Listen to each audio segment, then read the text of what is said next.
Editing की basic से लेके एडवांस तक की सारी नॉलेज हो।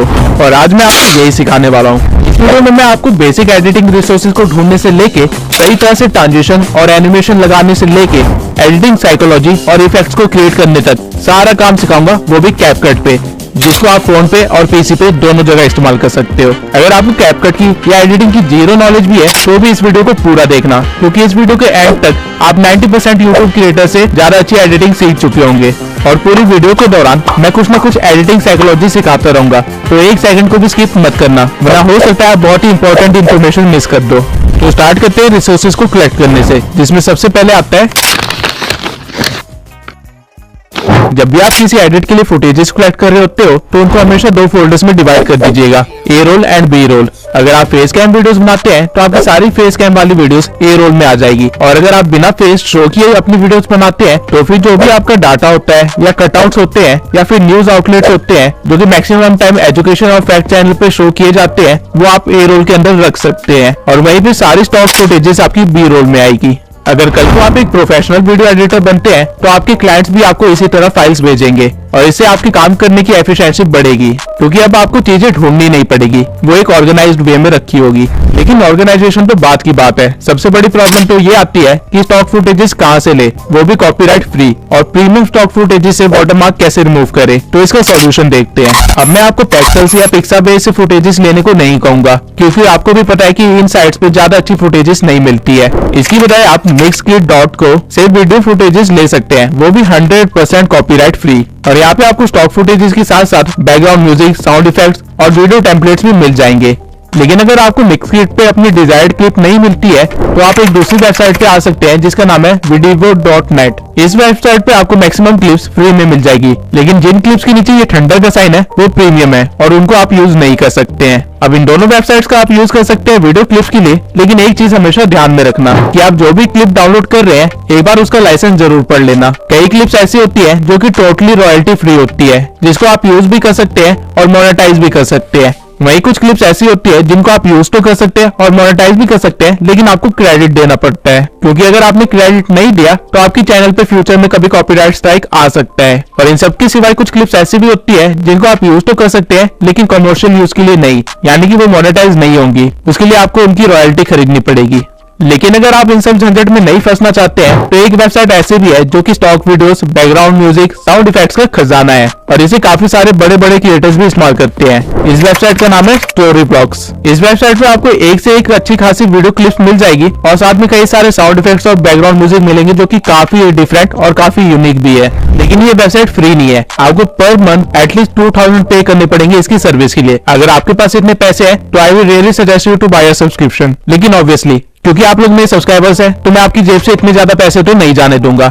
इसलिए मैंने काफी जुगाड़ करने के बाद अपने नेटवर्क में से एक ऐसा बंदा ढूंढा है जो कि आपको 1500 रुपए में 3 मंथ के लिए स्टोरी ब्लॉग्स का सब्सक्रिप्शन दिला सकता है। अगर आप अपने बिजनेस के लिए पे कर सकते हैं तो मुझे एक ईमेल करिए विद सब्जेक्ट स्टोरी ब्लॉग्स, और पेमेंट के बाद आपको स्टोरी ब्लॉग्स का सब्सक्रिप्शन मिल जाएगा। And I request you all कि प्लीज मुझे फ्री के लिए कोई भी ईमेल मत करना, क्योंकि ये चीज मेरे हाथ में नहीं है। जिस बंदे ने मुझे ये ऑफर दिया है उसने साफ मेंशन किया था कि वो इससे कम डिस्काउंट नहीं दे सकता है किसी भी हालत में, वरना मैं आप लोगों को डायरेक्टली एक्सेस दे देता स्टोरी ब्लॉग्स का। लेकिन अगर आप पे नहीं कर सकते तो निराश होने वाली कोई भी बात नहीं है, क्योंकि इससे भी बेटर गिफ्ट है मेरे पास आपके लिए, और वो 100% फ्री है।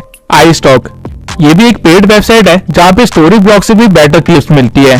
फॉर एग्जाम्पल अगर मैं यहाँ पे सर्च करूँ सोशल मीडिया तो आप देख सकते हैं यहाँ पे स्टॉक फुटेज की क्वालिटी कितनी अच्छी है। अब इनमें से आपको जो भी स्टॉक फुटेज चाहिए आपको उसका बस हेडिंग को कॉपी कर लेना है और फिर आ जाना है कैनवा प्रो पे। यहाँ आने के बाद आपको 16:9 की कैनवस को सिलेक्ट करना है और एलिमेंट्स में जाके आपने जो कॉपी किया था उसे पेस्ट कर देना है, और फिर यहाँ से वीडियोस को सिलेक्ट करके थोड़ा सा स्क्रॉल करने के बाद आपको एग्जैक्टली सेम क्लिप मिल जाएगी, जिसको आप कैनवस के साइज पे फिक्स कर सकते हैं और डाउनलोड कर सकते हैं। और अगर आपको एग्जैक्टली सेम क्लिप ना भी मिले तो भी आपको उससे मिलती जुलती काफी सारी अच्छी क्लिप्स मिल जाएगी, जिसको आप टोटली इस्तेमाल कर सकते हैं। लेकिन अगेन आप लोग सोच रहे होंगे कि आपके पास तो कैनवा प्रो भी नहीं है, तो let me tell you Canva pro का एक्सेस आपको कहीं से भी मिल जाएगा। इवन यूट्यूब पे सर्च करने पे आपको हजारों ऐसी वीडियोस मिल जाएगी जहाँ से आप कैनवा प्रो को ले सकते हैं। और अगर आप इतनी मेहनत नहीं करना चाहते हैं तो मैं आपको एक वेबसाइट बता देता हूँ जहाँ पे आपको कैनवा प्रो का एक्सेस फ्री में मिल जाएगा, बिंगो टिंगो।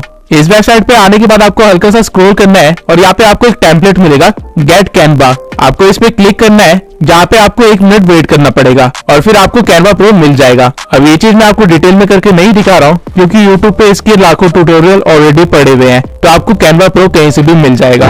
बस आपको एक चीज का ध्यान रखना है कि जो भी क्लिप आपने कैनवा से डाउनलोड की होगी उसको 10 सेकंड से ज्यादा इस्तेमाल मत करना, और क्लिप के साथ कोई वॉइस ओवर या हल्की सी एडिटिंग होना बहुत जरूरी है। आप ऐसा नहीं कर सकते कि कैनवा से सारे क्लिप्स को डाउनलोड कर ले और एक चैनल बना दे जहाँ पे आप स्टॉक फुटेजेस डालते हो और उसे मोनेटाइज करवा ले। वो चैनल कभी ना कभी स्ट्राइक की वजह से टेक डाउन हो जाएगा। कैनवा आपको क्लिप्स तो देता है, लेकिन यूज करने के लिए उस पर आपको हल्की सी एडिटिंग तो करनी पड़ेगी। अब चाहे वो वॉइस ओवर के थ्रू या फिर उसके ऊपर कोई ओवरले या टेक्स्ट या कुछ भी हो सकता है, लेकिन प्लेन क्लिप बिल्कुल भी मत डालना।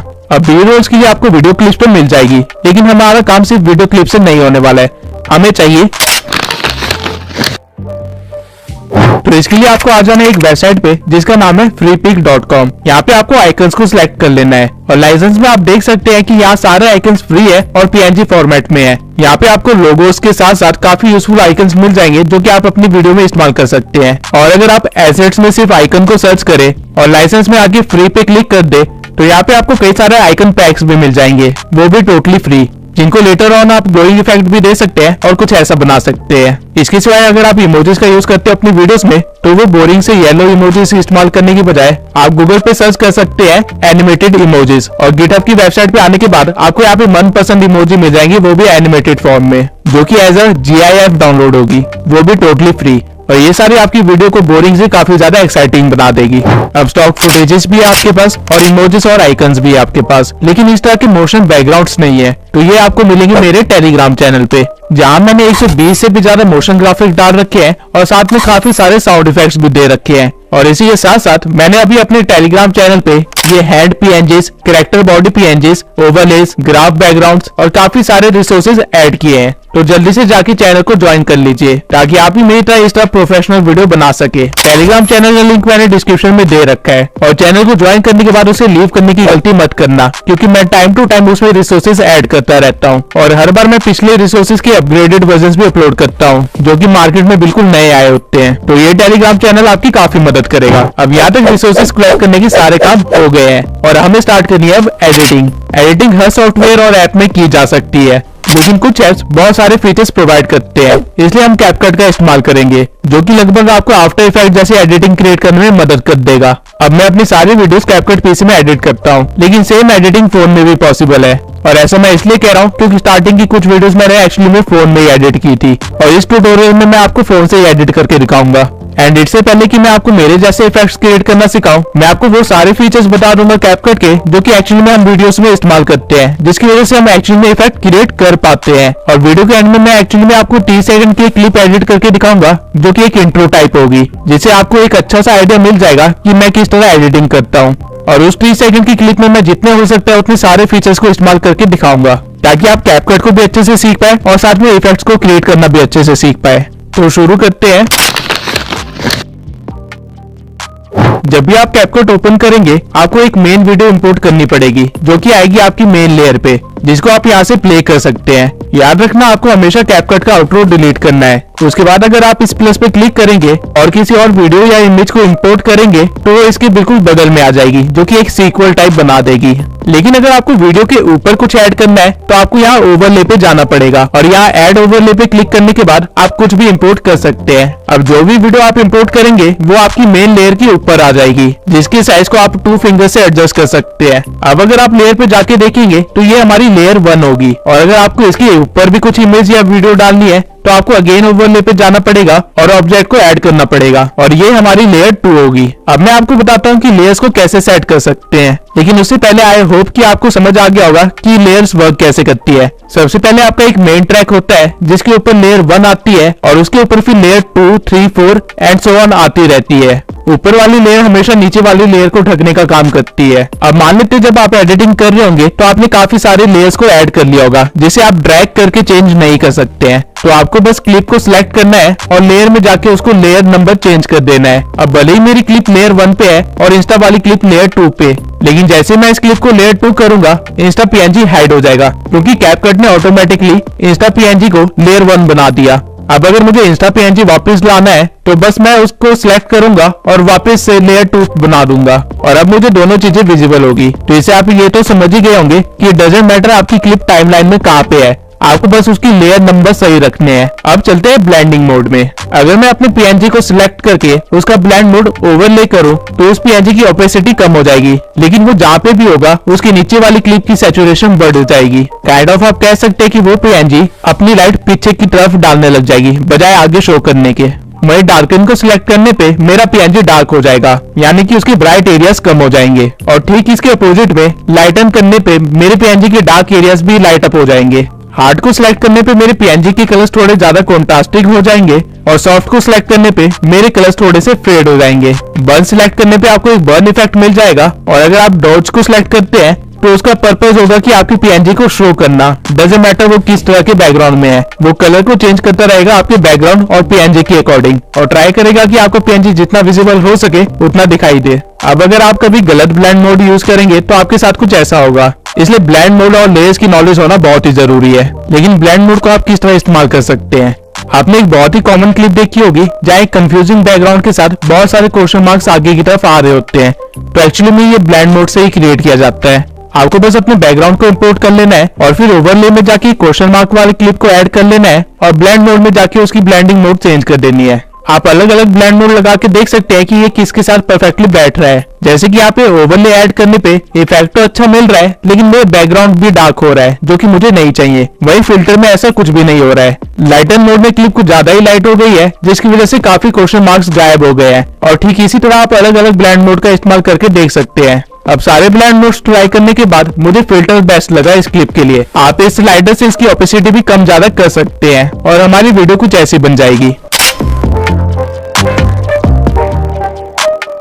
अब क्योंकि इस क्लिप की स्पीड थोड़ी सी कम है तो मैं इसे फास्ट कर दूंगा। अब अगर मैं आपको सेम चीज किसी और क्लिप के साथ करके दिखाऊंगा तो आपको काफी ज्यादा डिफरेंस दिखेगा। फॉर एग्जाम्पल, इस क्लिप का बैकग्राउंड ब्लैक है और क्वेश्चन मार्क्स थोड़े व्हाइट में है, तो जब मैं इस पर डार्कन ब्लेंड मोड इस्तेमाल करूंगा मेरी मेन क्लिप अब क्वेश्चन मार्क्स के अंदर दिखाई दे रही है और इससे आप काफी अमेजिंग इफेक्ट क्रिएट कर सकते हैं अगर आपके पास सही क्लिप्स हुई तो। मैं आपको प्रेफर करूंगा कि हर क्लिप के साथ सारे ब्लेंड मोड्स एक बार ट्राई जरूर कीजिए, क्योंकि कई बार अनएक्सपेक्टेडली आप कुछ यूनिक भी क्रिएट कर लेते हैं। अब इस क्लिप पे मुझे लाइटन और डॉज पे काफी अच्छे विजुअल्स मिल रहे हैं, तो इनमें से मैं किसी एक को चूज कर लूंगा और हमारी क्लिप कुछ ऐसी बन जाएगी।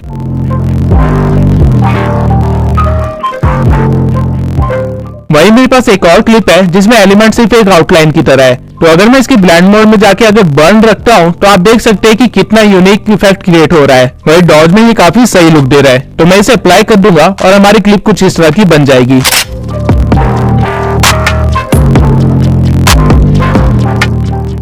तो बिल्कुल ठीक इसी तरह आप लेयर्स और ब्लेंड मोड का इस्तेमाल करके काफी सारे अलग अलग चीजें क्रिएट कर सकते हैं। और अगर आपको ये चीज सही से यूज करनी आ गई तो आप काफी सारे सिनेमैटिक इफेक्ट्स भी क्रिएट कर सकते हैं, वो भी सिर्फ ब्लेंड मोड से। अब आते हैं,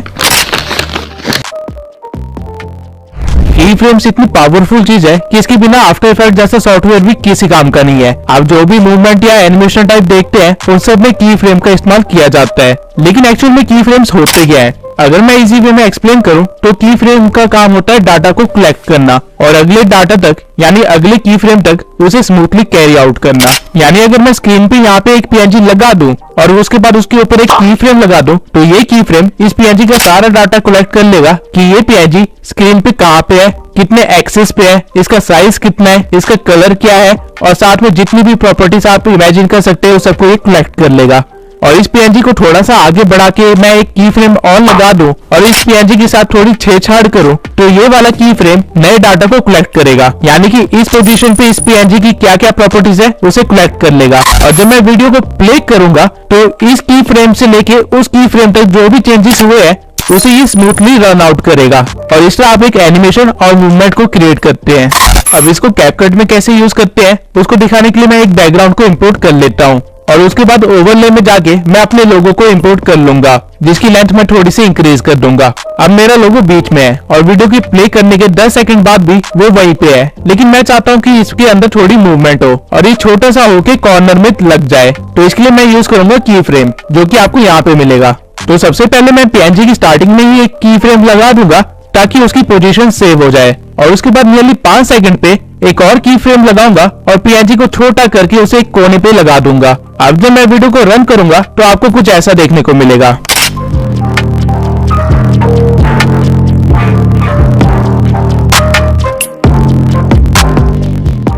अब आपने नोटिस किया कि 5 सेकंड के बाद मेरा पीएनजी वहीं पे रुका रह गया, क्योंकि उसके लिए अब वो की फ्रेम ही ओरिजिनल वैल्यू थी।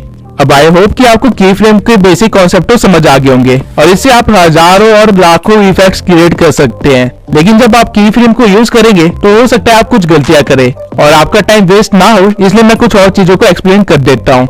अब इस क्लिप में मान लेते हैं आप चाहते हैं कि पहले आपका लोगो साइड में जाए और फिर एंड में ओरिजिनल पोजीशन पे वापस आ जाए। तो इसके लिए आप क्या करेंगे, आप अपने लोगो को सिलेक्ट करेंगे और उसके एंड में आके एक और की फ्रेम लगा देंगे और फिर अपनी पोजीशन को चेंज करके उसे बीच में रख देंगे जहाँ पे वो स्टार्टिंग में था। और प्ले करने पे आपको कुछ ऐसा दिखेगा। स्टार्टिंग में ये कॉर्नर में जाना स्टार्ट करेगा और 5 सेकंड के बाद वो डायरेक्टली बीच में आना स्टार्ट कर देगा बिना रुके। लेकिन अगर आप चाहते हैं कि ये कोने में जाके कुछ सेकंड के लिए रुके और फिर वापस आ जाए, तो आपको कोने वाले की फ्रेम के पास आना है और उसके कुछ सेकंड की दूरी पे ही एक और की फ्रेम दे देना है और पोजीशन में फर्क ना आए इसलिए लास्ट वाले की फ्रेम को डिलीट कर देना है। अब मैं चाहता हूं कि 5 से लेकर 7 सेकंड तक ये लोगो यहीं पे कोने में बना रहे, तो मैं यहाँ पे एक की फ्रेम डाल दूंगा और उसके बाद लास्ट में आके एक फाइनल की फ्रेम लगा दूंगा और लोगो को दोबारा बीच में ले आऊंगा। अब वीडियो प्ले करने पे हमें कुछ ऐसा इफेक्ट मिलेगा। पहले ये कोने पे जाएगा, फिर वहीं पे रुकेगा और फिर वापस अपनी लोकेशन पे आ जाएगा। अब मैं बताता हूँ कि हमने कितने की फ्रेम्स लगाए। सबसे पहला की फ्रेम हमने अपनी ओरिजिनल लोकेशन को सेव करने के लिए लगाया था। उसके बाद यहाँ पे हमने दूसरा की फ्रेम लगाया जिससे हमारा लोगो कोने में पहुंच गया। तीसरा की फ्रेम हमने कुछ सेकंड्स के बाद लगाया, लेकिन हमने लोगो की प्रॉपर्टीज को चेंज नहीं किया, तो अगर बैक एंड में कोई ट्रांजिशन हुई भी है तो वो विजुअली हमें नहीं दिखाई देगी। लेकिन की फ्रेम लगाने पे उसने डाटा कलेक्ट जरूर किया। और फिर लास्ट में आके मैंने एक और की फ्रेम दिया जहाँ पे मैंने लोगों को उसको ओरिजिनल पोजीशन पे ले आया। अब आई होप आपकी की फ्रेम के सारे बेसिक्स क्लियर हो गए होंगे। अब की फ्रेम से एक छोटा सा एनिमेशन मैं आपको अभी के अभी बना के दिखाता हूँ। तो स्टार्टिंग में मैं अपने लोगों को ऊपर भेज दूंगा और एक की फ्रेम लगा दूंगा। उसके बाद 2 सेकंड की करीब मैं एक दूसरा की फ्रेम लगाऊंगा और अपने लोगों को बीच में ले आऊंगा। अगर आपने किसी पीएनजी या क्लिप पे एक बार की फ्रेम लगा दिया है तो दूसरी बार आपको की फ्रेम लगाने की जरूरत नहीं है। जब भी आप उसकी पोजीशन या प्रॉपर्टीज को चेंज करेंगे तो की फ्रेम अपने आप ही लग जाएगा। अब इस वीडियो में थोड़ा सा और आगे बढ़ने के बाद मैं एक और ओवरले को ऐड करूंगा और उसे भी ऊपर भेज दूंगा और थोड़ा सा आगे बढ़ने के बाद उसे भी बीच में ले आऊंगा। अब जब स्टेप ग्रो का लोगो बीच में आया तो मैं चाहता हूँ कि मेरा लोगो साइड में चला जाए। तो जैसे स्टेप ग्रो का लोगो बीच में आया है, मैं अपने लोगो को सिलेक्ट करूंगा और की फ्रेम लगा के अपने लोगो को एक साइड में रख दूंगा। अब इसे क्या एनिमेशन बनेगी ये देख लेते हैं।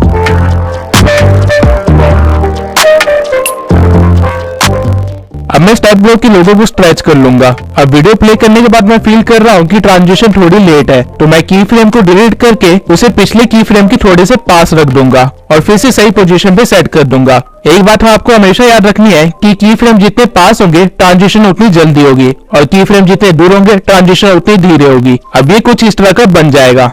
अब जो मैंने अपने लोगों के साथ किया है वही मैं स्टेप ग्रो के लोगों के साथ भी करूंगा और एक डिकोडिंग वाईटी का लोगो ऐड कर लूंगा सेम एनिमेशन के साथ। तो इसे मैं थोड़ा सा फास्ट फॉरवर्ड कर देता हूँ। अब आपकी फाइनल ट्रांजिशन कुछ ऐसी दिखेगी।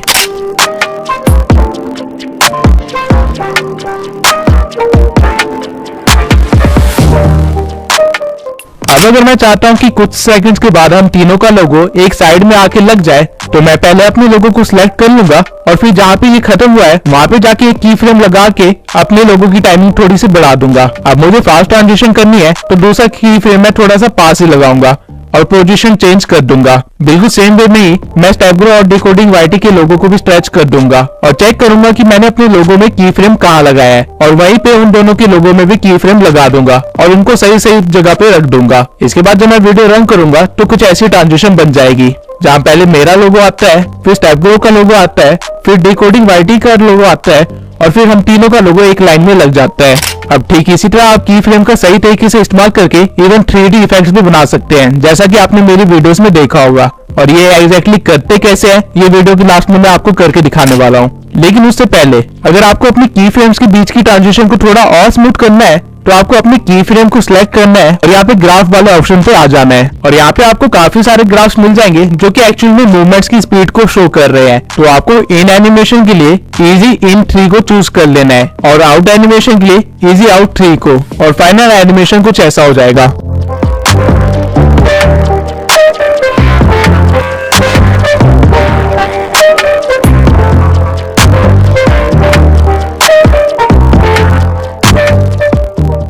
अब अगर आपने नोटिस किया तो टाइमलाइन पे मेरी क्लिप रेड कलर की शो हो रही है, लेकिन वही स्क्रीन पे मेरी क्लिप व्हाइट कलर की शो हो रही है। तो ऐसा मैंने कैसे किया? ये मैंने किया है एडजस्टमेंट से। एडजस्टमेंट समझाने के लिए मैं पहले एक क्लिप को ऐड कर लूंगा और उसके बाद आ जाऊंगा एडजस्टमेंट में। यहाँ पे सबसे पहले आपको मिलता है ब्राइटनेस, जो कि आपकी क्लिप की ब्राइटनेस को बढ़ा देता है। और फिर है यहाँ पे कॉन्ट्रास्ट, जो कि कलर्स के कॉन्ट्रास्ट को इंक्रीज कर देता है ताकि सारे कलर्स विजिबल हो। उसके बाद है सैचुरेशन, जो कि कलर्स की वैल्यू को इंक्रीज कर देता है, जिससे सारे कलर्स थोड़े ज्यादा ब्राइट और विजिबल होने लगते हैं। इसको कम करने पे आपकी क्लिप ब्लैक एंड व्हाइट भी हो सकती है। फिर आता है एक्सपोजर, ये भी ब्राइटनेस बढ़ाने का काम करता है, लेकिन एक बैलेंस्ड वे में, जैसे कि सनलाइट ही पड़ रही हो। फिर आता है शार्पन, जहाँ से आप अपनी डिटेल्स को हाईलाइट करवा सकते हैं, जैसे कि बाल्स हो गए या फिर पत्ते हो गए। उसके बाद आता है HSL, जो कि रियल गेम चेंजर है। यहाँ से आप स्पेसिफिकली किसी भी कलर को चेंज कर सकते हैं या उसे हाईलाइट करवा सकते हैं। फॉर एग्जाम्पल, इस क्लिप में येलो बहुत ज्यादा है, तो अगर मैं उसे सिलेक्ट करके उसका ह्यू चेंज कर देता हूँ और ग्रीन की साइड ड्रैग करता हूँ, तो हमारे क्लिप के अंदर जितने भी येलो पार्ट्स थे वो ग्रीन में कन्वर्ट हो जाएंगे।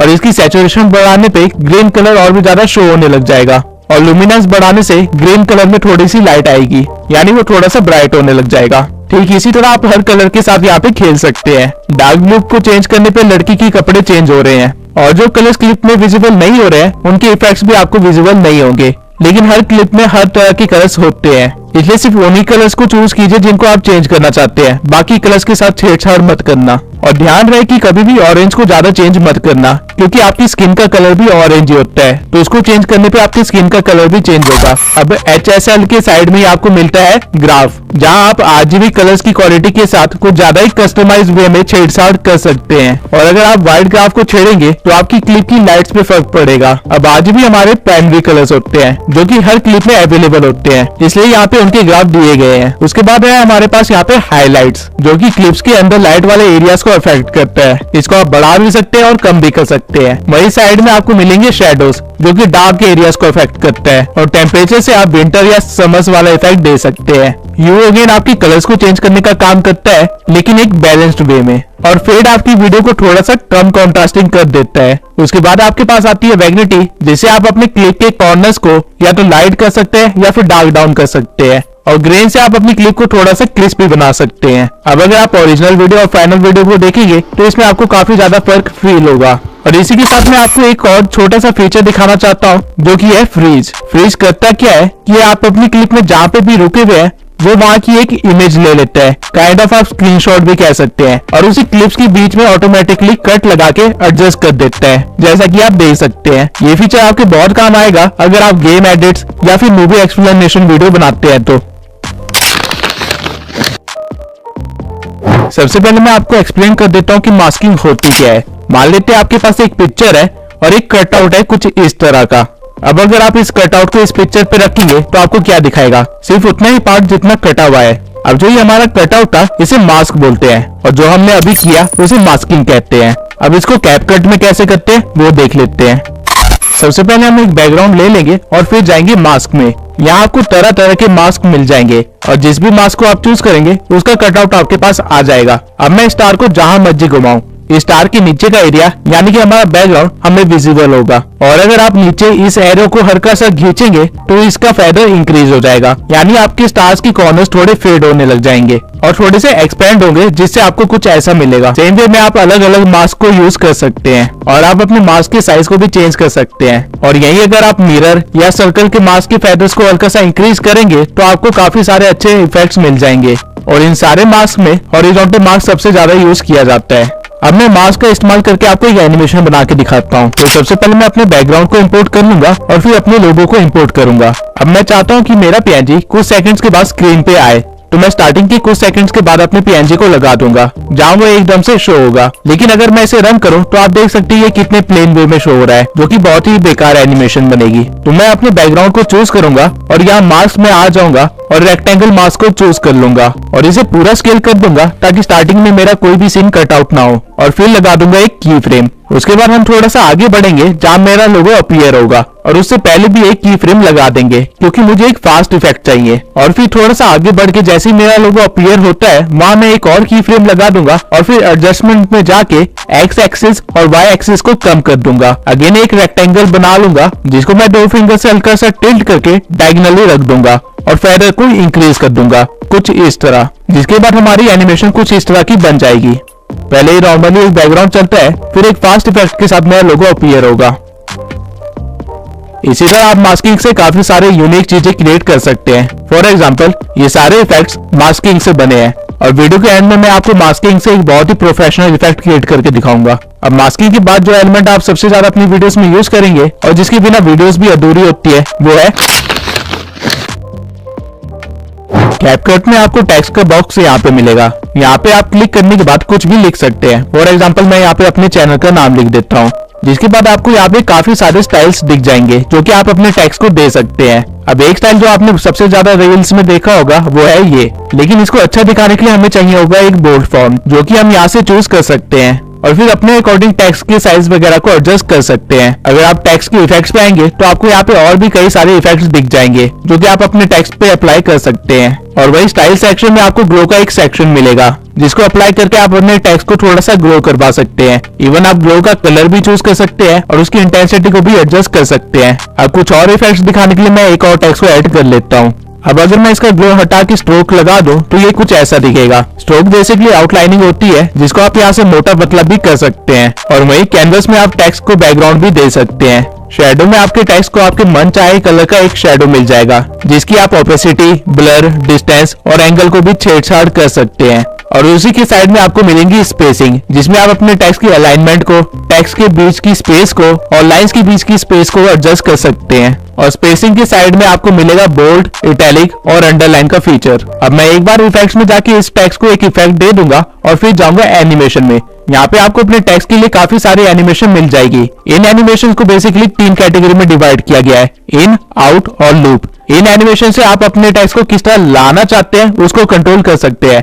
आउट एनिमेशन से आप अपने टेक्स्ट को किस तरह वापस भेजना चाहते हैं उस चीज को डिसाइड कर सकते हैं। और लूप एनिमेशन में आपको काफी सारे इफेक्ट्स वगैरह मिलते हैं। और इवन इस स्लाइडर से आप एनिमेशन के ड्यूरेशन को भी डिसाइड कर सकते हैं। वहीं अगर एनिमेशन के साइड में मैं यहाँ बबल पे चला जाऊं तो आपका टेक्स्ट एक बबल में आ जाएगा। ये रोस्टिंग चैनल्स और एनिमे चैनल्स के लिए काफी यूजफुल होगा। अब कौन सा टेक्स्ट कहाँ पे यूज करना है, कैसे यूज करना है, किस एनिमेशन के साथ यूज करना है, ये टोटली आपके ऊपर है। कैपकट आपको काफी सारे प्रीसेट ऑलरेडी बना के दे रहा है इस चीज के लिए। अब मैं कैपकट का एक ऐसा फीचर बताने वाला हूँ जो कि अगर ना होता तो उस चीज को करने में आपको घंटों लग जाते और तब भी आप उसे परफेक्टली नहीं कर पाते। अब ये इफेक्ट शो करने के लिए मैं पहले एक प्लेन बैकग्राउंड को इंपोर्ट कर लूंगा और उसके बाद साइज इंक्रीज कर दूंगा। इसके बाद ओवरले से मैं अपनी क्लिप को ऐड करूंगा और इसे प्ले करके दिखाऊंगा। आप इस वीडियो में देख सकते हैं कि बच्चों की मूवमेंट है, तो मैं जाऊंगा कटआउट के ऑप्शन पे और रिमूव बैकग्राउंड पे क्लिक कर दूंगा, जिसके बाद ये वीडियो के बैकग्राउंड को रिमूव करना स्टार्ट कर देगा। और ये सिर्फ कुछ सेकंड्स ही लेगा इस काम को करने के लिए, जिसके बाद आपके पास कुछ ऐसा बचेगा। लेकिन आप नोटिस कर सकते हैं कि कैपकट ने इस बच्ची की कैप को अच्छे से कवर नहीं किया है। तो आप क्या कर सकते हैं कि आप कस्टमाइज कटआउट पे आ सकते हैं और यहाँ से अपने ब्रश को चूज करने के बाद उसके साइज को हल्का सा छोटा करके उस कैप एरिया को कवर कर सकते हैं। जितना भी एरिया रेड में है वो सारा एरिया कवर्ड है। अब अगर आप एक डिटेल वर्कर हैं तो ये चीज थोड़ी बारीकी से करना। जब आपकी ब्रश का काम हो जाएगा तो इसके बाद वो अगेन कुछ सेकंड्स लेगा और एकदम मस्त आउटकम आपको देगा। और प्ले करने के बाद आपको कुछ ऐसा दिखेगा। इस बार आप देख सकते हैं कि बच्ची की कैप काफी अच्छे से कवर की गई है। अब इस इफेक्ट को तो आप बी रोल की क्लिप्स के साथ इस्तेमाल कर सकते हैं, लेकिन अगर आपके पास खुद की कोई रिकॉर्डिंग है जो कि आपने ग्रीन स्क्रीन या ब्लू स्क्रीन के सामने की है तो उसको कैसे रिमूव करें, उसके लिए हम जाएंगे क्रोमा की पे। और इवन क्रोमा की से आप एक ट्रांजिशन भी बना सकते हैं। कैसे, आइए देखते हैं। सबसे पहले आपको एक क्लिप को लेयर 1 पे रख देना है और उसके बाद अपनी ग्रीन स्क्रीन वाली क्लिप को लेयर 2 पे रखना है और उसको स्क्रीन के साइज के अकॉर्डिंग फिट कर देना है। फिर आपको आना है कटआउट पे और यहाँ से क्रोमा की को चूज करना है और फिर ग्रीन कलर को पिकअप करके आपको इंटेंसिटी को इंक्रीज करना है, जिससे ग्रीन कलर रिमूव होना स्टार्ट हो जाएगा। और शेडो से आप अपने ग्रीन स्क्रीन के पास वाले एलिमेंट्स को बचा सकते हैं। अब आप देख सकते हैं कि जो क्लिप हमने लेयर 1 पे रखी थी वो हमें शो हो रही है टीवी के पीछे। अब आप चाहे तो लेयर 1 की क्लिप की साइज के साथ खेल सकते हैं और उसे परफेक्टली फिट बैठवा सकते हैं और रन करने पे ये काफी अच्छा इफेक्ट बन गया है। अब इससे आप ट्रांजिशन कैसे बना सकते हैं वो देखते हैं। पहले आपको अपनी ग्रीन स्क्रीन को चूज कर लेना है और फिर की फ्रेम देना है। उसके बाद थोड़ा सा आगे बढ़ के आपको एक और की फ्रेम देना है और ग्रीन स्क्रीन के साइज को इतना बड़ा कर लेना है कि वो आपके पूरे कैनवस को कवर कर ले। और फिर आपको सेम काम लेयर 1 वाली क्लिप के साथ करना है। सही सही जगह पे की फ्रेम देके आपको इसकी साइज को भी बढ़ा देना है, जिसके बाद अगर आप वीडियो को प्ले करेंगे तो आपको कुछ ऐसा जूम इन वाला ट्रांजिशन मिलेगा।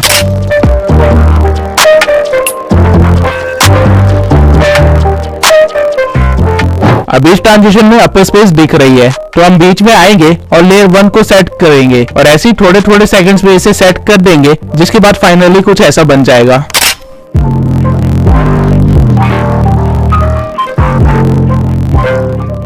अब कैपकट की जितने भी बेसिक फीचर्स थे जो कि इफेक्ट्स क्रिएट करने में काम आते हैं, उनकी बेसिक्स और इन्फॉर्मेशन मैंने आपको दे दी है। अब हम कुछ ऐसे इफेक्ट्स क्रिएट करेंगे जो कि आपने मेरी वीडियोस में बहुत ज्यादा देखा होगा, और साथ ही में मैं आपको अपनी वीडियो का कुछ हिस्सा बना के दिखाऊंगा एज ए सैंपल।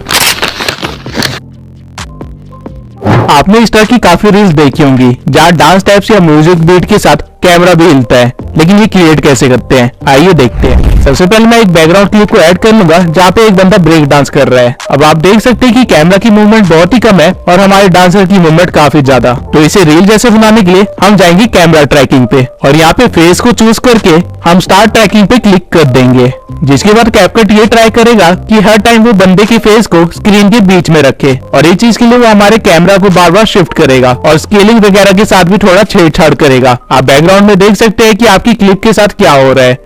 ये कुछ सेकंड्स का टाइम लेगा और आपको एंड में रिजल्ट कुछ ऐसा देगा। अब आप देख सकते हैं कि उसने बैकग्राउंड को कितना ज्यादा हिलाया है, और क्योंकि मेरा ब्लर कैनवस ऑन है इसलिए बैकग्राउंड ब्लैक नहीं दिख रहा है, लेकिन ऐसे तो हमारी वीडियो खराब हो जाएगी। तो इसे बचाने के लिए आप क्या कर सकते हैं कि आप फिट कैनवस को ऑन कर सकते हैं, जिससे आपकी क्लिप थोड़ी सी क्रॉप तो हो जाएगी लेकिन काम हो जाएगा।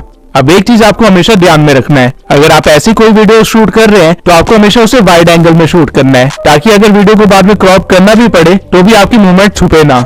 अब आप देख सकते हैं कि हमारे कैमरा की मूवमेंट कितनी ज्यादा हो गई है और वो हमारे कैरेक्टर की मूवमेंट से भी मैच हो रही है। अब इसे थोड़ा सा और प्रोफेशनल बनाने के लिए हम जाएंगे इफेक्ट्स में और वीडियो इफेक्ट्स में जाके वाइब्रेशन फ्लैश को चूज कर लेंगे और इसकी स्पीड और ग्रो को थोड़ा सा बढ़ा देंगे, रेंज को थोड़ा सा कम कर देंगे और इसी वीडियो की स्टार्टिंग में लाके पूरी वीडियो पे स्ट्रेच कर देंगे और हमारे पास कुछ ऐसा क्रिएट हो जाएगा।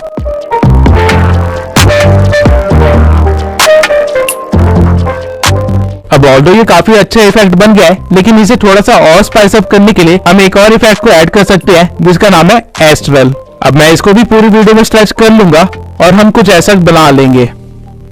अब हर मूवमेंट में एस्ट्रल इफेक्ट अच्छा नहीं लग रहा है, तो मैं इसे स्टार्टिंग में रखूंगा और थोड़ा सा आगे बढ़ने के बाद अगेन इसे लगा दूंगा, जिसे हम एक बहुत ही सिनेमैटिक इफेक्ट क्रिएट कर लेंगे। और ठीक इसी तरह आप अपनी रील्स बना सकते हैं। अब कैपकट इफेक्ट्स, एनिमेशन और ट्रांजिशन से भरा हुआ है और इसी वजह से ये ऐप इतना फेमस भी है। और अगर आप इन चीजों को सही तरीके से इस्तेमाल करते हैं तो आप आफ्टर इफेक्ट जैसी एडिटिंग सिर्फ कैपकट से कर सकते हैं, लेकिन एक ही वीडियो में ये सारी चीजें बताना इम्पॉसिबल है। इसलिए मैं चाहता हूँ कि आप लोग अभी जाके मुझे इंस्टा पे फॉलो कर ले, क्योंकि मैं बहुत ही जल्दी इंस्टा पे एडिटिंग ट्यूटोरियल्स देने वाला हूँ, जहाँ मैं आपको सारे फेमस इफेक्ट्स क्रिएट करना सिखाऊंगा और साथ ही काफी सारे हिडन इफेक्ट्स के बारे में भी बताऊंगा, जिससे आप अपनी वीडियोस को काफी ज्यादा सिनेमैटिक बना सकते हैं। इस वीडियो के अपलोड होने के 5 से 6 दिन बाद मैं इंस्टा पे एक्टिव हो जाऊंगा। अब रील्स तो आप लोग बना लेंगे, लेकिन मेरे जैसे इस इफेक्ट को कैसे क्रिएट करेंगे, चलिए एक बार इसे भी देख लेते हैं। इसके लिए सबसे पहले आपको एक क्लिप को अपनी मेन लेयर पे लाना होगा और फिर ऐड ओवरले से उसी क्लिप को इंपोर्ट करना होगा और उसका साइज फिक्स कर लेना होगा और चेक कर लेना कि कहीं पे कोई गलती ना हो। इसके बाद आपको अपने लेयर 1 को चूज करना है और कटआउट में जाके रिमूव बैकग्राउंड कर देना है। कैपकट अपना टाइम लेगा और आपके बैकग्राउंड को रिमूव करके दे देगा, जिसके बाद आपको अगेन ओवरले पे जाना है और अपने पीएनजी या क्लिप को ऐड कर लेना है और उसे सही जगह पे प्लेस करके एनिमेशन दे देना है। फॉर एग्जाम्पल मैं यहाँ पे एक लूप एनिमेशन दूंगा, राइट जूम, और इसे स्ट्रेच कर लूंगा। इसके बाद अगेन एनिमेशन में जाके एनिमेशन की टाइमिंग इंक्रीज कर दूंगा, जिससे कुछ ऐसा एनिमेशन बनेगा। अब इसको अपने कैरेक्टर के पीछे लगाने के लिए इस पीएनजी को सिलेक्ट करना है और लेयर पे आके आपको लेयर 1 को चूज करना है, जिससे ये आपका पीएनजी आपके कटआउट वाले लेयर के पीछे चला जाएगा और आपका इफेक्ट कुछ ऐसा बन जाएगा।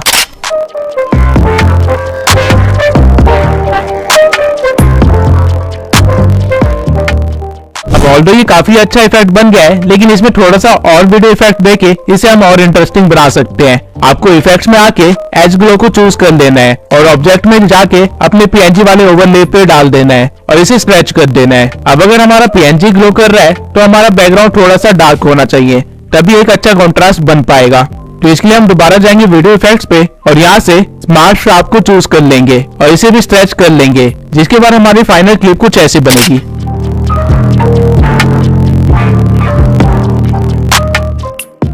अब ये इफेक्ट तो आप लोग सीख गए और इसे आप अपनी वीडियो में कई बार यूज भी करेंगे, लेकिन ये वाला इफेक्ट मैंने कैसे बनाया इसके बारे में आप अभी भी डाउट में होंगे। तो आइए इसे भी डिकोड कर लेते हैं। सबसे पहले आपको एक बैकग्राउंड को ऐड कर लेना है, जो कि एक मोशन बैकग्राउंड भी हो सकता है। उसके बाद आपको टेक्स्ट पे आके एक टेक्स्ट को ऐड कर लेना है, फॉर एग्जांपल सब्सक्राइब मी। और स्टाइल में जाके आप पहले से एक फॉन्ट दे सकते हैं और उसके बाद इसके स्टाइल को चूज कर सकते हैं और इसे थोड़ा सा अच्छा बनाने के लिए इसे ग्लो भी दे सकते हैं। और फिर हम टेक्स्ट की साइज को थोड़ा सा बड़ा कर देंगे और फिर इस पे अप्लाई कर देंगे ये, जिससे आपका टेक्स्ट अपने आप वीडियो के एंड तक बना रहेगा। अब आपको इस वीडियो को कर लेना है एक्सपोर्ट और फिर वापस कैपकट पे आके वही बैकग्राउंड ले आना है और फिर ओवरले में आकर अपनी एक्सपोर्टेड वीडियो को ऐड कर लेना है और इसकी साइज को सेट कर लेना है। जिसके बाद आपको जाना है मास्क में और यहाँ आके आपको सर्कल मास्क चूज कर लेना है और उसे फिर स्टार्टिंग में प्लेस करके आप एक की फ्रेम लगा सकते हैं। उसके बाद आप जहां भी चाहे उसकी लोकेशन को सेट कर सकते हैं और बार बार की फ्रेम लगा सकते हैं। फॉर एग्जाम्पल यहाँ पे मैं एक सीधी लाइन में बार बार इसे रोकूंगा और की फ्रेम लगा दूंगा और लास्ट की फ्रेम में मैं इसका साइज पूरा बढ़ा दूंगा ताकि हमारा टेक्स्ट पूरा विजिबल हो जाए। अब आप देख सकते हैं कि आपने कुछ ऐसा क्रिएट कर लिया है, लेकिन यहाँ पे एक चीज की कमी है और वो है एक पीएनजी। तो हम दोबारा ओवरले में जाएंगे और एक मैग्नीफाइंग ग्लास का पीएनजी डाउनलोड कर लेंगे। अब लेयर 1 में जहां मैंने मास्क के की फ्रेम्स लगाए थे, एग्जैक्टली सेम जगह पे मैं अपने पीएनजी पे भी की फ्रेम्स लगा दूंगा ताकि हमारा मास्क और हमारा पीएनजी एक साथ मूव करे। और लास्ट की फ्रेम में मैं अपने पीएनजी को नीचे गायब कर दूंगा, जिससे हमारी वीडियो कुछ ऐसी बन जाएगी।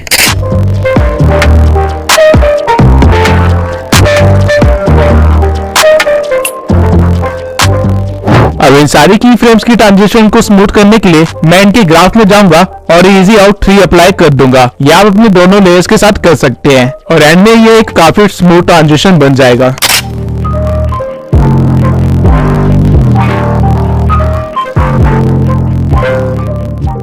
अब मैं एक बार आपको सारे इफेक्ट्स वगैरह यूज करके एक छोटा सा इंट्रो टाइप बना के दिखाता हूँ, जिससे आपको अच्छा सा आइडिया हो जाएगा कि किस तरह एडिटिंग की जाती है। तो सबसे पहले आपको एक बैकग्राउंड को ऐड कर लेना है और उसके रेशियो को 16:9 कर देना है ताकि YouTube पे सही फॉर्मेट में अपलोड कर सके। उसके बाद आपको बैकग्राउंड को थोड़ा सा स्ट्रेच करना है और उसको स्क्रीन पे सही जगह सेट कर देना है। इसके बाद में एडजस्ट में जाके हल्का सा कॉन्ट्रास्ट इंक्रीज कर देना है, ब्राइटनेस कम कर देनी है और एक्सपोजर को पूरा कम कर देना है और शार्पनेस को थोड़ा सा बढ़ा सकते हैं और ग्राफ में हल्की सी डार्कनेस को बढ़ा सकते हैं। इसके बाद हम ऐड करेंगे ओवरले इमान गाजी का और इस ओवरले की ड्यूरेशन को थोड़ा सा बढ़ा देंगे। फिर करेंगे हम इसकी एनिमेशन की फ्रेम से। सबसे पहले स्टार्टिंग में मैं एक की फ्रेम लगाऊंगा और इसे हाइड कर दूंगा। फिर थोड़ा सा आगे बढ़ के इस ओवरले को नीचे लाएंगे और की फ्रेम लगा देंगे। उसके बाद थोड़ी देर इसे बीच में ही रहने देंगे और फिर आगे बढ़ के दोबारा से एक की फ्रेम लगाएंगे और फिर आगे बढ़ के इसे साइड में कर देंगे। अब ओवरले की जरूरत मुझे पूरे 30 सेकंड पड़ेगी, तो मैं इसे स्ट्रेच करके बढ़ा दूंगा। अब जहां हमने पिछले की फ्रेम दिए थे वहीं से हमें ग्राफ में जाना है और इजी आउट 3 को चूज कर लेना है, तो आपकी एनिमेशन कुछ इस तरह की बन जाएगी। अब इसको साइड में मैंने क्यों भेजा वो अभी देखते हैं। जिसकी फ्रेम पे ये साइड में जाना स्टार्ट करता है वहां मैं एक और ओवरले ऐड कर लूंगा अली अब्दाल का। इसे भी थोड़ा सा स्ट्रेच कर लेंगे और बिल्कुल सेम एनिमेशन देंगे इमान गाजी वाला और फिर हमारी एनिमेशन कुछ इस तरह की बन जाएगी।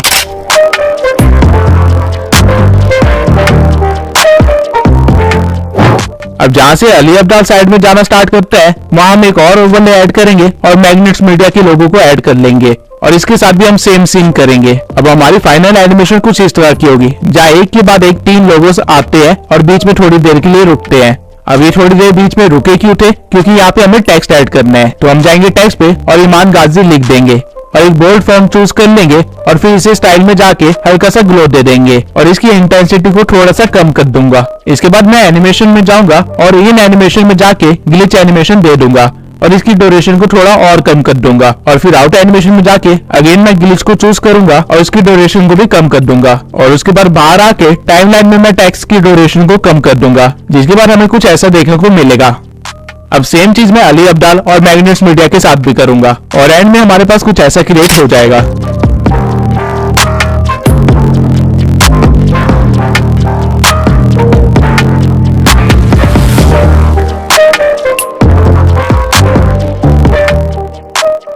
अब टेक्स्ट के बाद जब हमारा लोगो पीछे को जा रहा है, यहाँ पे मैं एक इफेक्ट दूंगा ब्लर का और एडजस्टमेंट से ब्लर को थोड़ा इंक्रीज कर दूंगा। फिर इफेक्ट को सिलेक्ट करके जाऊंगा ऑब्जेक्ट में और यहाँ ओवरले पे अप्लाई कर दूंगा, जिससे ऐसा लगेगा कि हमारा ओवरले पीछे जा रहा है। सेम काम मैं अली अब्दाल के ओवरले के साथ भी करूंगा और इन इफेक्ट्स को अलग अलग ट्रैक पे रख के पूरा स्ट्रेच कर दूंगा ताकि ये वीडियो के एंड तक ऐसे ब्लर ही रहे, जिसके बाद ट्रांजिशन कुछ ऐसी बनेगी।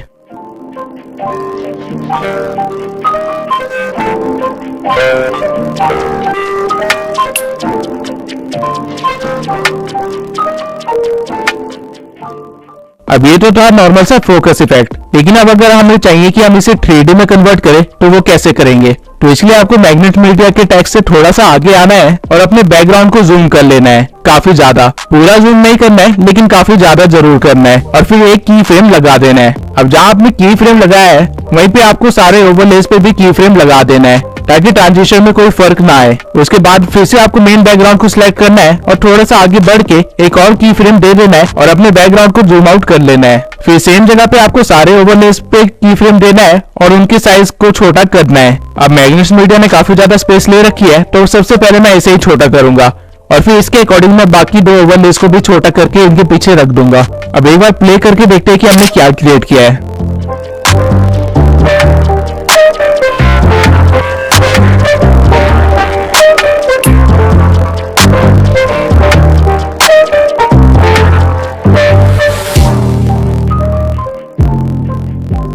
अब जहां से आपका जूम आउट स्टार्ट होता है वहां पे आपको एक और ओवरले को ऐड करना है और उसे इस तरह प्लेस कर देना है, जिसके बाद आपको इस पे की फ्रेम लगाना है और इसे जितना हो सके उतना जूम कर लेना है। फिर थोड़ा सा आगे बढ़ के इससे पहले कि हमारा 3D इफेक्ट रुके हमें एक और की फ्रेम लगाना है और अपने PNG को नॉर्मल साइज में ले आना है, जिससे आपका कुछ ऐसा बन जाएगा।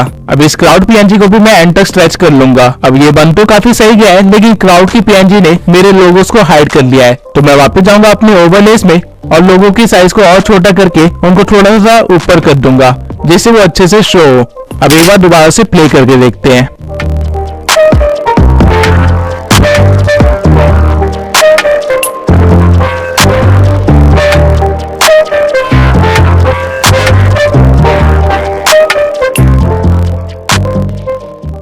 अब इफेक्ट तो काफी अच्छा बन गया है लेकिन इनकी ट्रांजिशन को स्मूथ करने के लिए मैं हर जगह इजी आउट 3 लगा दूंगा। अब मुझे हल्का सा फील हुआ कि की फ्रेम मेरा थोड़ा जल्दी खत्म हो गया है, तो उसे डिलीट करके हम थोड़ा सा आगे बढ़ेंगे और की फ्रेम लगा देंगे और साइज सेट कर देंगे। अब जब हमारा 3D इफेक्ट बन गया है तो हम इसमें कुछ और एलिमेंट्स को भी ऐड करेंगे, जैसे कि टेक्स्ट, और टेक्स्ट को सही स्टाइल और ग्लो देने के बाद उसे सही जगह पे रख देंगे और टेक्स्ट की ड्यूरेशन भी वीडियो के एंड तक बना देंगे। इसके बाद हम अपने टेक्स्ट पे लगाएंगे एक एनिमेशन फ्लिकर का और इसकी स्पीड को थोड़ा सा बढ़ा देंगे। अब टेक्स्ट के अपीयर होने के कुछ सेकंड्स के बाद मैं एक स्प्लिट लगाऊंगा और राइट हैंड साइड वाले टेक्स्ट को चूज करके उसकी ग्लो में जाके उसकी इंटेंसिटी और ग्लो दोनों इंक्रीज कर दूंगा और इसमें से एनिमेशन हटा दूंगा, तो इससे कुछ ऐसा इफेक्ट बनेगा।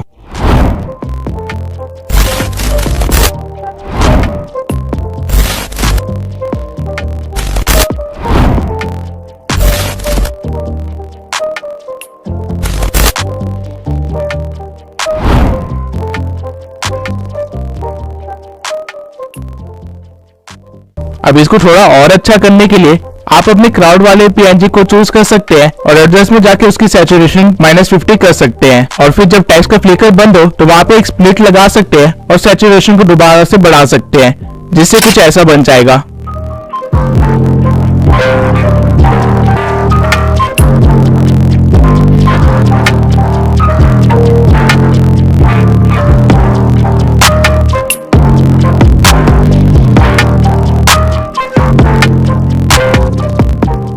अब हमें सिर्फ इतना ही पार्ट चाहिए था, तो हम आगे के सारे हिस्से को डिलीट कर लेंगे और फिर सीक्वल को एक स्मूथ ट्रांजिशन के साथ स्टार्ट करने के लिए मैं लास्ट सीन का एक एसेस ले लूंगा और अपने टाइम लाइन में आके उसे ऐड कर दूंगा और क्रॉप में जाके उसे भी 16:9 में कन्वर्ट कर दूंगा। इसके बाद मैं एक ओवरले लगाऊंगा जहाँ पे नीचे मैं ग्रीन स्क्रीन को लगा दूंगा जिसमें से मैं ग्रीन स्क्रीन को रिमूव कर दूंगा क्रोमा की पे जाके और अपने स्क्रीनशॉट को सही जगह पे एडजस्ट कर दूंगा। अब इन दोनों सीक्वल के बीच में आने वाले व्हाइट बॉक्स पे अगर आप क्लिक करेंगे तो यहाँ पे आपको काफी सारे ट्रांजिशंस मिल जाएंगे। आप इनमें से कोई भी ट्रांजिशन यूज कर सकते हैं, लेकिन इस टाइम पे इस सिचुएशन के अकॉर्डिंग पुल आउट वाला ट्रांजिशन सबसे बेस्ट इफेक्ट दे रहा है, तो वैसे चूज कर लूंगा और इसकी ड्यूरेशन को थोड़ा सा कम कर लूंगा और ऐसे आप अपनी वीडियो को कंटिन्यू कर सकते हैं।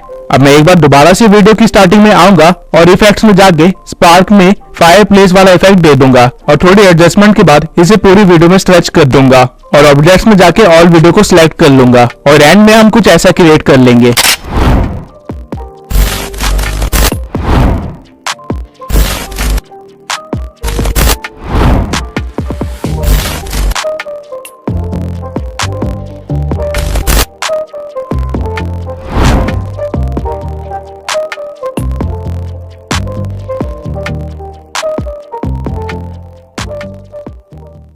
अब आपने एडिटिंग के बेसिक से लेके काफी अमेजिंग इफेक्ट्स बनाने तक का काफी कुछ सीख लिया है, लेकिन ये कैसे पता चलेगा कि कहाँ पे क्या सीन क्रिएट करना है या फिर कुछ नया और अनोखा कैसे क्रिएट करे या फिर खुद का एडिटिंग स्टाइल कैसे क्रिएट करे जैसे कि बड़े क्रिएटर्स ने किया है। तो मैं आपको बताता हूँ कि एक एडिटर की साइकोलॉजी क्या होती है। अगर आप एक वीडियो एडिटर है जिसे ज्यादा कुछ एडिटिंग का नहीं आता है, तो बजाय इसके कि आप टाइम पे एडिट कंप्लीट करें, आपको ये देखना चाहिए कि आप क्या क्या नए इफेक्ट्स क्रिएट कर सकते हैं और किस तरह उन इफेक्ट्स को अपनी वीडियो में इस्तेमाल कर सकते हैं। मैंने जिस एडिटिंग के साथ ये चैनल स्टार्ट किया था वो मैंने सिर्फ 7 दिन में ही सीखा था और ये इसलिए पॉसिबल हो पाया था क्योंकि जब मैं अपनी वॉइस ओवर को सुन रहा था तो मैं दिमाग में एक वीडियो क्रिएट कर रहा था जहाँ मैं इमेजिन कर रहा था कि वॉइस ओवर के इस पार्ट पे कुछ इस तरह के सीन आएंगे। अब ऑल्दो मुझे नहीं पता था कि वो सीन्स कैसे क्रिएट करते हैं और ना ही मेरे अंदर एडिटिंग स्किल्स थी, लेकिन स्टिल मैं अपनी इमेजिनेशन पे लिमिटेशन नहीं लगाता था और होता ये था कि जब मैं एडिटिंग करने बैठता था तो मुझे वो सीन क्रिएट करने ही होते थे, डजंट मैटर मुझे कितना टाइम लगे।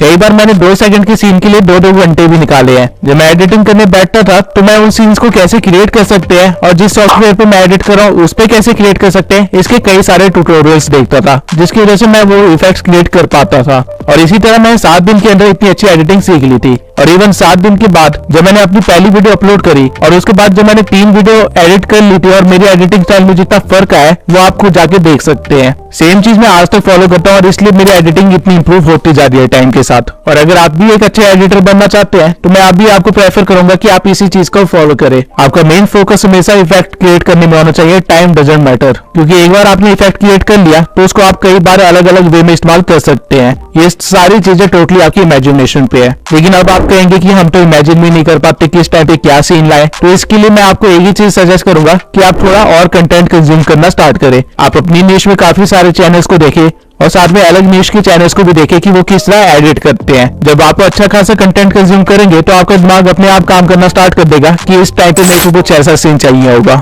और फिर आपको बस उसको क्रिएट करना होगा। और अगर आप कोई चीज इमेजिन कर सकते हैं तो उसे क्रिएट भी कर सकते हैं। अपनी इमेजिनेशन पे गलती से भी लिमिटेशन मत लगाना ये सोच के कि मुझे नहीं आता क्रिएट करना या फिर मेरे पास तो ये सॉफ्टवेयर ही नहीं है। आपको बस इतना देखना है कि आप वो चीज सोच सकते हैं या नहीं, क्रिएशन हो जाएगी। अब खुद का एडिटिंग स्टाइल कैसे क्रिएट करें, तो सबसे पहले तो ये पता होना चाहिए कि एक एडिटिंग स्टाइल होता क्या है। एडिटिंग स्टाइल बेसिकली इफेक्ट्स की एक थीम को फॉलो करना होता है। फॉर एग्जांपल अली अब्दाल अपने एडिटिंग स्टाइल में पेपर फोल्ड का इस्तेमाल करता है। उसके सारे टेक्स्ट या पीएनजी पेपर फोल्डिंग या अनफोल्डिंग इफेक्ट के साथ आते हैं। वहीं ईमान गाजी ने रिसेंटली अपना एडिटिंग स्टाइल चेंज किया है और उसने 2D मोशन ग्राफिक्स का इस्तेमाल करना स्टार्ट कर दिया है, जहाँ वो ए रोल एंड बी रोल का इस्तेमाल करता है और बी रोल में वो 2D मोशन ग्राफिक्स दिखाता है। और वहीं मैग्नेस मीडिया के एडिटिंग स्टाइल है 3D कैमरा ट्रैकिंग, जहाँ वो स्मूथ ट्रांजिशन करता है अपने कैमरा ट्रैकिंग से और उसकी पूरी वीडियो इसी तरह चलती रहती है। सेम वे में आप भी अपना एक एडिटिंग स्टाइल क्रिएट कर सकते हैं। अपना खुद का एडिटिंग स्टाइल क्रिएट करने के लिए आपको बस ये देखना है कि आप किन चीजों का सबसे ज्यादा इस्तेमाल करते हैं अपनी वीडियोस में। हर वीडियो में एटलीस्ट ये चीजें तो इस्तेमाल होती है, A roll, B roll, text, transition, background and PNGs. तो अगर आप इन चीजों के लिए कोई इफेक्ट क्रिएट कर सकते हैं या फिर खुद एक्सपेरिमेंट करके या फिर 3-4 लोगों क्रिएटर्स को देख के उनका कुछ मिक्स करके बना सकते हैं, तो आप खुद का एडिटिंग स्टाइल भी बना सकते हैं। अब ये काफी लंबा प्रोसीजर है और मुझे भी 15 से ज्यादा वीडियोस लगी अपनी एडिटिंग स्टाइल को चेंज करने में, और अभी भी मैं अपने एडिटिंग स्टाइल को क्रिएट करने में लगा हुआ हूँ। तो इसमें आपको जल्दबाजी करने की कोई जरूरत नहीं है, क्योंकि एडिटिंग एक लर्निंग प्रोसेस है। आप कभी भी एडिटिंग को ये नहीं कह सकते कि मैंने पूरी एडिटिंग सीख ली है, क्योंकि जब भी आपको लगेगा आपको सब कुछ आता है, आपको और कई सारे इफेक्ट्स, ट्रांजिशन